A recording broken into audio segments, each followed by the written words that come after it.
You know that moment when learning something new goes from feeling fun to feeling impossible? So I've been learning to draw, 18 months of baby steps. Fundamentals, little exercises, collecting little bits of knowledge along the way. And recently I hit my biggest breakthrough yet because I've started to use the Artward roadmaps. And suddenly all the basics that I've been grinding has started to come together. Those blocky mannequins started to bend and stretch and started to kind of feel almost human. For the first time, I could actually see how these puzzle pieces fit together. And then it completely crashed. One lesson jumped from drawing each of the individual parts to putting it all together in a complete figure. And I honestly felt like I was starting from zero again. I even lost a few days of drawing because I fucking spat the dummy and motivation tanked. And honestly, my first thought is maybe I should move on. Maybe I should try something else. But here's the thing, I'm also a teacher. And when I put my teacher hat on, I realized that I'm chucking the same tantrums and I'm making the same mistakes that my students make, which means there is definitely a way through this. So I built myself a plan. Step one isn't the easiest, but it is the most important. What happened was this: to construct the figures that I was aiming for, I had to focus on perspective, clean lines, interlocking forms,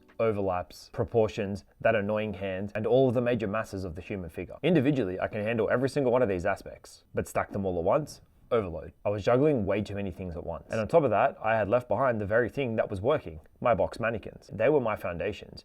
But when I started manipulating them into more organic forms, I basically abandoned them for weeks. As a teacher, the most frustrating thing is when the kids actually nail a topic and then they come back after the school holidays and it's gone. The forgetting curve is a real thing. And when the skill is particularly challenging, the drop-off is real. So it is no wonder that I hit a wall. There is a simple fix for it, but I'll get to that. And if I was looking to help one of my own students, this is what I would do. When a kid has a meltdown in the classroom, it's usually because the problem that they're tackling is way too big for them. So the fastest way to get them moving again is to get them to feel success. And then I become their biggest cheerleader ever because even the smallest success can light their motivation right back up again. So what you need to do is step back, simplify, and get a small win on the board. So for me, this week, after I had analyzed what had happened, I found my reference that I wanted to create and I traced my end result. Yes, I copied it line for line, but it proved to me that it is possible. My hand can do this, just not yet. So when things aren't going well, this is the plan. You need to acknowledge the valley. The valley of despair is the low point people hit after feeling overconfident when they feel success in learning something new. You start to realize that it is way harder than you first thought. You start to feel discouraged and you start to doubt yourself before slowly improving again. But when you're in the valley, it is damn hard to see that improvement is right there in front of you because it feels like you're never going to get better, but it will. You just need to keep going. So you need to step back. For me, it's going back to box mannequins. If I don't have a solid foundation, then everything else falls apart. It really does feel like you're going backwards,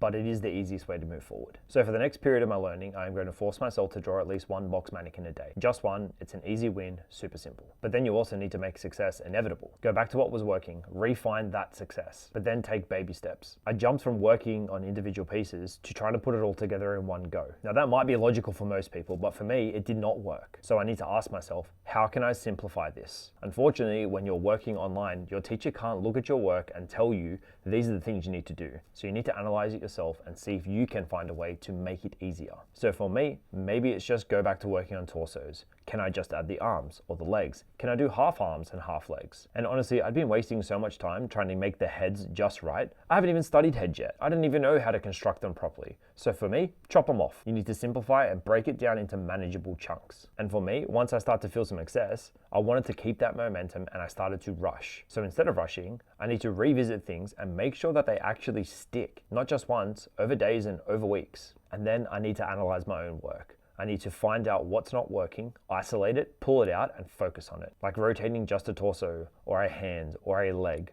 or some kind of overlap, whatever it is, I'll pull it out and practice it on its own instead of forcing it into the whole drawing. Now, I don't know if this plan will work yet, but I do know one thing: quitting will not, even though sometimes it feels like it's the only option. So over the next few weeks, I know that it works with my kids, but I'm gonna test it out for myself. So if you're stuck in your own journey and staring at a sketchbook that you just fucking hate, then maybe this approach might help for you. Because the test of a beginner artist isn't what you do when you're succeeding, but what you do when the progress stops.